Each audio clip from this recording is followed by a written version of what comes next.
Welcome to the bold analysis. Today is Friday, and I've been following one narrative, and I want to look at it keenly and try to explain what exactly is happening. On Monday, police tried to cordon, and I think I analyzed when I did an interview with one of the protesters here. Police tried to cordon some shops and business people and even the manambas and tots who are in town. And some protesters that were close to people's shops, most of them, quite a number of them, were being arrested. Leaders were being arrested. And protesters were mostly repulsed out of town. One of the leading media houses, and I was speaking to one journalist, was telling me they've been trying to get stories of people whose property were lost. People who lost properties in town. Leave alone kuvunja sijui what and kugonga kio. Yes. People whose stock was stolen, carried, and went away.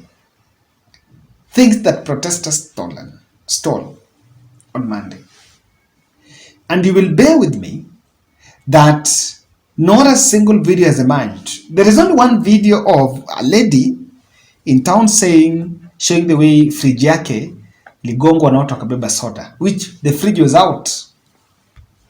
To me, it's njaa. Even though no one has a right to take someone's property. So we have been seeing, and I foresaw that in my very, very first analysis during the mass action, that there was going to be a narrative on destruction of property.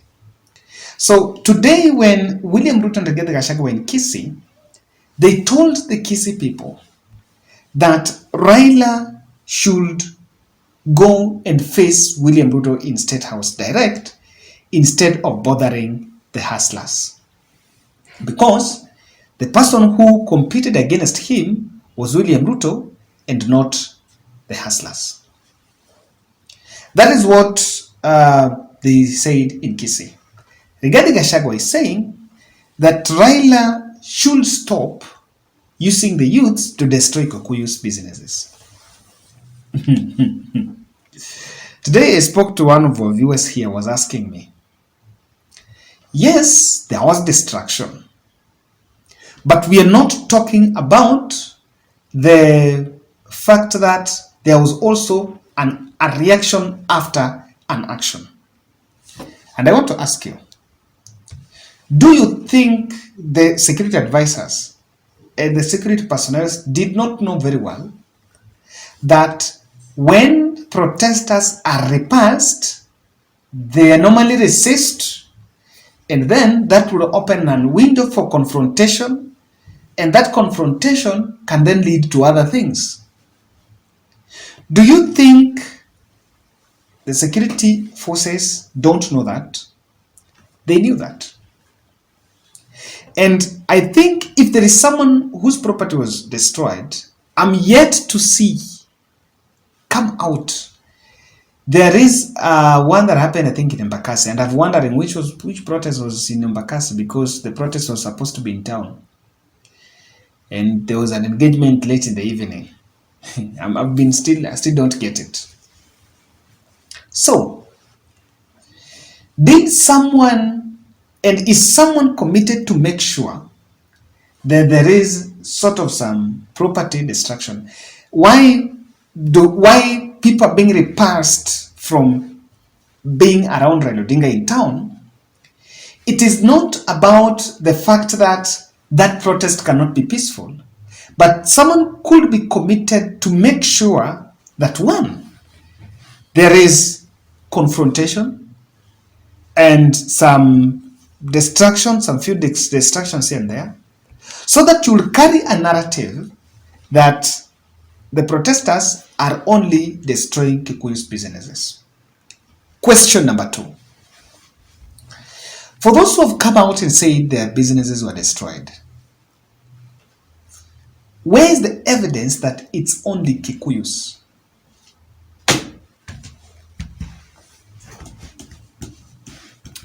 Where the person who makes my specs, Don, is a lawyer. Yeah. I know some few shops, even where I normally do my wardrobe, is a Kisi. He was in town. I know where along Moy Avenue, some 2 shops there owned by my friends and even my family. I'm not from my family. Hello.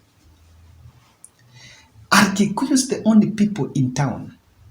And why is it that there is a narrative that has been framed that Raila is destroying Kikuyus businesses? I first tell you, it is a narrative, it is a fallacy, and I know it thrives in the fact that not many Kikuyus will go to the protest. This does not mean they're not suffering. That's what we need to agree. This does not mean that they don't support it. But someone is committed to make sure that there is a continued rift between Luo and Kikuyu. Because when that gap can remain where Uhuru Kenyatta left it, then 2027 is a big contest. Bwana, msisahau, then I normally call it Chebukati's gap between Raila and Uhuru, Raila and Ruto are only 200,000 votes. The whole discussion about Uhuru destroyed the economy and they were with Raila Odinga under the handshake arrangement is a plan to first create the rift and the discussion. The role of some of UDA leaders from Mount Kenya around William Ruto is not to help him deliver the pledges. It's not to help him in government. It's just to make sure that there is a rift between Kikuyu and Luo. Take that to bank. Na bedhe wacheni niwaambie. Let me tell you. Pale around Raila Odinga, around that convoy, when people go for the protest, when you are around Raila, it's a very joyful environment. It's an environment for people just want to, people just want to enjoy his presence there. So if you leave the protesters, and Frank was telling us, if you leave the protesters to go and be with Raila, no problem. No one can. If some thugs and goons, thieves, went and stole things in people's shops, they should be dealt with individually. And leaders should not vilify other communities for such petty political bonga points. It's a political narrative. It's strong. I am just worried because it is something that Raila cannot fight. The country knows that, yes, things are not fine. And they can never be fine even today. They were not fine even during Uhuru Kenyatta's time. And they have not been made better even during William Ruto's time.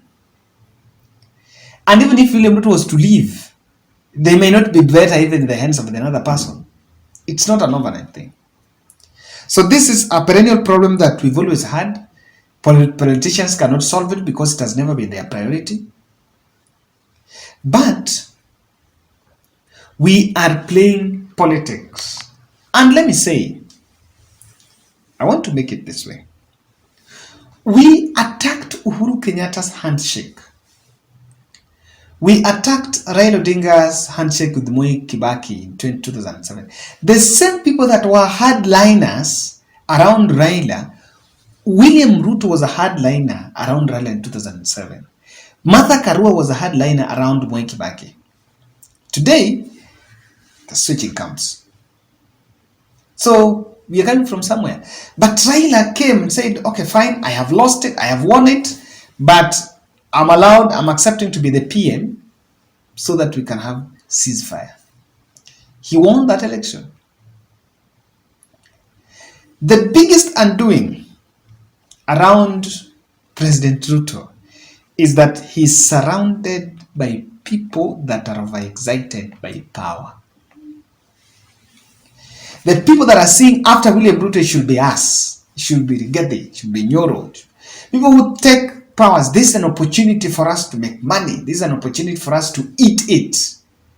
They don't want to hear of any other people. They don't want to hear of people. I'm telling you, what Rigathi says, it's inakasirisha. Watu wayudiwe, wale watu wa Mount Kenya wayudiwe wenye karibu na Ruto wanataka kusikia hiyo. Kwamba sisi ni stakeholders, sisi ndio tunakula. They want to be. Who is the largest shareholder in Kenya Power? Someone was telling me that's why the cost of power cannot go. And I've been wondering, if Ndindi Nyoro is the largest shareholder in Kenya Power, then how is it that Kenya Power is making losses? Is he also making losses? I'm a miss Maybe hapa sielewi. So there is something that is being made here. Now I don't know what Raila are going to do, because it's also a narrative that is very difficult to find. Raila would really want a peaceful protest. And what they have done, and you can see that even on Monday 1, there was a clear instruction to make sure that he doesn't talk or he doesn't assemble with the people. Because the truth of the matter here is, he has the people. That one you can't doubt. Getting the people, he's popular, he has the people. That one you cannot doubt. But there's a clear instruction to make sure that he doesn't talk, and there's a clear instruction to make sure that he's scattered. It's not in the interest. And so if Ruto is saying Raila should get him to State House, the State House road was blocked. The State House road was blocked. The intention was to take a memorandum State House. The State House road was blocked. So where is it going to be? I have a problem. Because whether Raila is to meet people out of town or where, the state has decided they don't want Raila near. They want people. They don't want people near Raila Odinga. However much the protest can be peaceful, and which to me I believe it can be peaceful, but the violence is because someone is committed to create a story here that tribe A and tribe Y has a problem. I don't know for when and for how long that will persist, but then we need to be very vigilant. I am looking at how Azimio is going to counter it. I don't know how they can do to counter it, because even if they were not to go to town, do it anywhere, they'll still be provoked, and people react differently. In this protest, not that everyone here is also clean, they're also very rogue elements. We're just looking for slightest opportunity to snatch people's phones. And within no time, I don't know, I've seen William Ruto has taken the sword on Raila, saying that Raila is making people not to work in town. Which is true, that yes, there are people who household, people hand to mouth who have not worked. It's about time they may turn their back maybe on the mass protest and feel like, okay, we want things to go down, but we've not been working. So Raila might be pushed back to the drawing board. For me, it's about the vote. And that is why the Rigathis are lecturing everyone around the discussion on dialogue. Let's meet in the next. We'll pick it from the dialogue point.